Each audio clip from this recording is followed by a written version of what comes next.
साल 1983 यानी कि 1983, लोकेशन आगरा।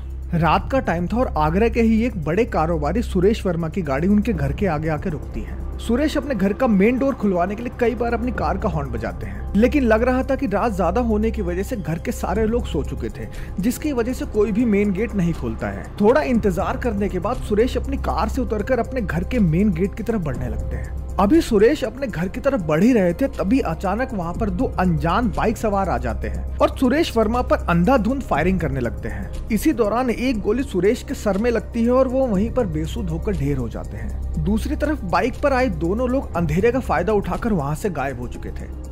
हाय, मैं हूं आर्यन और आज के इस वीडियो में हम बात करेंगे आगरा के टीटू सिंह रीइंकार्नेशन केस के बारे में और जानेंगे कि कैसे दोबारा जन्म लेकर कोई अपने हत्यारों को सजा दिलवा सकता है। वीडियो में आगे बढ़ने से पहले आपसे रिक्वेस्ट है कि आप वीडियो को लाइक और शेयर जरूर करें और अगर आप चैनल पर नए हैं तो चैनल को सब्सक्राइब करना ना भूलें। किसका है फोटो? नाम क्या है? तो कब खिंचवाया था ये? कब खिंचवाया था? मेरा काटा मरे तो पहले खिंचवाया। आगरा के कारोबारी सुरेश वर्मा की मौत हो चुकी थी, जिसकी वजह से उनका पूरा परिवार गम में डूबा हुआ था। लेकिन साथ ही धीरे धीरे ये परिवार इस गम से उबरने की कोशिश भी कर रहा था। सुरेश की मौत को लगभग 4 साल बीत चुके थे, लेकिन आगे जो होने वाला था उस पर आज के जमाने में विश्वास करना नामुमकिन सा लगता है। 10 दिसंबर 2083 यानी कि 1983, आगरा से लगभग 13 किलोमीटर दूर एक छोटे से गांव के एक गरीब परिवार में एक बच्चे का जन्म होता है। उस बच्चे का नाम तोरण सिंह रखा गया था, लेकिन घर वाले प्यार से उसे टीटू कहते थे। 1-1.5 साल का होते होते टीटू अजीब अजीब सी बातें करने लगा था। वो अक्सर अपने माँ बाप को कहता कि ये मेरा घर नहीं है, तुम मेरे माँ बाप नहीं हो, मेरी शादी हो चुकी है और मेरे 2 बच्चे भी हैं। ये बताता था कि मेरी माँ का नाम राजकुमारी है, मेरी बहू का नाम उमा है, मेरे पापाजी का नाम चंदा भारती है। हम पूछते थे कि हम कौन है, तो ये बताता था कि हम तुम्हारे घर के नहीं है। शुरुआत में तो टीटू के माता पिता को लगता है कि टीटू ऐसे ही कहानियां बना रहा है, जैसा कि छोटे बच्चे अक्सर ही बनाया करते हैं। लेकिन बीतते टाइम के साथ टीटू की ये बातें और भी ज्यादा बढ़ने लगी थी, यहाँ तक कि टीटू ने अपने घर वालों की गरीबी का मजाक तक बनाना शुरू कर दिया था। टीटू अक्सर ही अपने घर वालों को कहता कि उसके पास बड़ा घर, नौकर चाकर और कई गाड़ियां हैं। पैर की बाहर साड़ी तो मम्मी मेरी उमा तो 2,000 की साड़ी पहनती है, तुम गंदी धोती थे, बाहर मत जाओ करो। हम भगवान ज्यादा है, तुम मम्मी गरीब हो, हमें ना अच्छा लगा तू कहो कि तो कातन को मकानों में हो यहाँ दिल ना लगा तू। पूरे गांव में टीटू की इन हरकतों की खबर फैलने लगी थी। कोई कहता कि टीटू पर जादू टोना कराया गया है, तो कोई कहता कि टीटू मानसिक तौर पर बीमार है। टाइम बीत रहा था और टीटू लगभग 4 साल का हो चुका था, लेकिन टीटू की हरकतों में अभी तक कोई भी बदलाव नहीं आया था। अब टीटू अपने घर वालों के सामने आगरा जाने की जिद करने लगा था। टीटू के बड़े भाई अशोक ने जब उससे आगरा जाने का रीजन पूछा तो टीटू ने बताया कि आगरा में ही उसका घर है और उसके बीवी और बच्चे वहीं रहते हैं। टीटू के बड़े भाई अशोक ने ये ठान लिया था कि वो जानकर रहेगा कि टीटू की बातों में कितनी सच्चाई है। इसी वजह से एक दिन अशोक आगरा चला जाता है। आगरा के ही एक मार्केट में अशोक को सुरेश रेडियोस के नाम से एक दुकान दिखाई देती है। आपको जानकर हैरानी होगी कि ये वही दुकान थी जिसका जिक्र 4 साल का टीटू बार बार कर रहा था। कमाल की बात तो ये थी कि टीटू तो क्या, अशोक भी इस मार्केट में पहली बार आया था। टीवी, रेडियो, वीडियो सच ही है। इनकी दुकान है वो मेरी।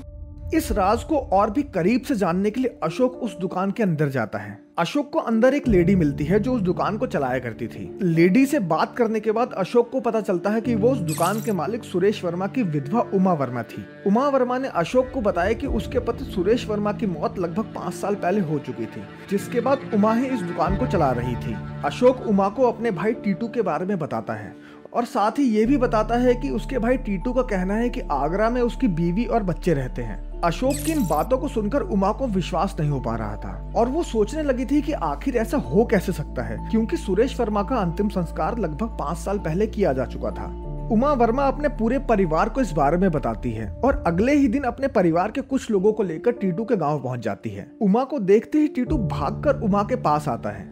इसी बीच एक चौंकाने वाली बात भी होती है। टीटू उमा से पूछता है कि वो मारुति कार से क्यों आई है और उसकी फिएट कार कहाँ है। फिएट सुरेश वर्मा की फेवरेट कार थी, जिसे उसके घर वालों ने उसके मौत के कुछ ही दिनों बाद बेच दिया था। टीटू के इस सवाल से वहाँ खड़ा हर एक आदमी हैरान था और थोड़ी ही देर बाद टीटू उमा से बच्चों के बारे में पूछता है।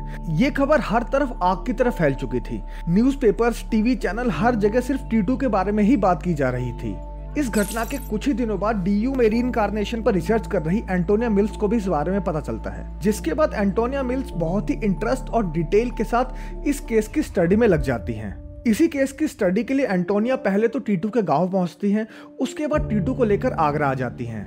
आगरा पहुंचते ही टीटू को और भी ज्यादा बातें याद आने लगी थी, यहाँ तक कि टीटू को सुरेश वर्मा का एड्रेस भी याद था। सुरेश वर्मा के घर पहुंचते ही टीटू आंगन में लगे एक पेड़ की तरफ इशारा करता है और बताता है कि इसी पेड़ के नीचे उसने पैसे और सोने के सिक्के गाड़े हुए हैं। ऐसा नहीं जगह खोद रहा, वहाँ में रखा, गड्ढे में रखा हुआ है वो। नहीं, सांझ भाई कोठी में। आपको जानकर हैरानी होगी कि जब उस पेड़ के नीचे खुदाई की जाती है तो सच में वहां से पैसे और सोने के सिक्के निकलते हैं। एंटोनिया टीटू के बिहेवियर को स्टडी कर रही थी। इसी बीच सुरेश वर्मा का परिवार उन्हें बताता है कि टीटू का बिहेवियर काफी हद तक सुरेश वर्मा जैसा ही है। इस पुनर्जन्म यानी कि रीकार्नेशन जैसी दिखने वाली कहानी में अभी एक ट्विस्ट आना बाकी था। टीटू सुरेश वर्मा के घर वालों को बताता है कि सुरेश वर्मा का मर्डर उसी के बिजनेस पार्टनर ने करवाया था, जिसके बाद चारों तरफ ये खबर आग की तरह फैल जाती है और पब्लिक प्रेशर की वजह से सुरेश वर्मा मर्डर केस को रीओपन किया जाता है। इस केस में 4 साल का टीटू आगरा कोर्ट में गवाही भी देता है। टीटू कोर्ट में बताता है कि सिर में गोली लगने की वजह से सुरेश वर्मा की मौत हुई थी और जब सुरेश वर्मा की पोस्टमार्टम रिपोर्ट को चेक किया जाता है तो पता चलता है कि सच में ऐसा ही हुआ था। कोर्ट में एंटोनिया मिल्स के रिसर्च पेपर्स भी सबमिट किए गए थे, जिसमें टीटू के सिर के राइट साइड में एक बर्थमार्क होने की बात कही गई थी और ये वही जगह थी जहां पर सुरेश वर्मा को गोली लगी थी। सारे एविडेंसेस देखने के बाद आगरा कोर्ट ने पुनर्जन्म की बात को मानते हुए सुरेश वर्मा की हत्या करने वालों को सजा भी सुनाई थी। टीटू सिंह केस से पहले भी कई रीइंकार्नेशन केसेस देखे गए हैं, लेकिन आगरा कोर्ट के फैसले ने इस टीटू सिंह केस को सभी केसेस से अलग बना दिया था। आपका इस बारे में क्या मानना है, कमेंट करके जरूर बताएं। और अगर आपको ये वीडियो अच्छी लगी हो तो वीडियो को लाइक, शेयर और चैनल को सब्सक्राइब करना ना भूलें।